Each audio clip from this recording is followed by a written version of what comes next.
શશિકાંત પટેલ અને પોલીસ વચ્ચે બબાલ થઈ હતી। પ્રવીણ ચાવડાનો કાફલો ફોર્મ ભરવા આવતો હતો ત્યારે કલેક્ટર કચેરી નજીક અટકાવતા મામલો બીચક્યો હતો।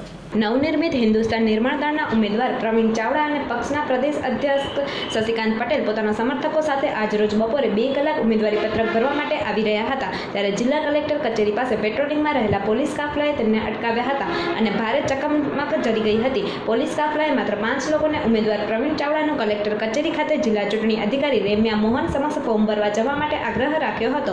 આ પરિસ્થિતિમાં પ્રદેશ અધ્યક્ષ શશિકાંત પટેલે પોલીસ કાફલા સાથે ખૂબ જ ઉગ્ર દલીલ કરી હતી અને સત્તાધારી જૂથ દ્વારા ગઈકાલે ફોર્મ ભરવા આવ્યા ત્યારે પોલીસ તંત્ર દ્વારા કોઈ નિયમનું પાલન કરવામાં આવ્યું ન હતું। જ્યારે નવનિર્મિત હિન્દુસ્તાન નિર્માણ દળના ઉમેદવાર પ્રવીણ ચાવડા પોતાનું ફોર્મ ભરવા આવ્યા ત્યારે પોલીસ કલેક્ટર કચેરીથી 100 મીટર દૂર માત્ર ઘણિયા ગાંઠિયા લોકોને ફોર્મ ભરવા જવા દેવામાં આવશે તેવું જણાવવામાં આવતા ભારે ગરમાગરમી સાથે પોલીસ સ્ટાફ અને શશિકાંત પટેલ વચ્ચે શાબ્દિક ટપાટપી થઈ હતી। પોલીસ તંત્ર દ્વારા રાખવામાં આવતો ભેદભાવ આજે ફોર્મ ભરતી વેળાએ સપાટી પર આવ્યો હોવાનો આક્ષેપ હિન્દુસ્તાન નિર્માણ દળના ઉમેદવાર સહિતના આગેવાનોએ કર્યો હતો।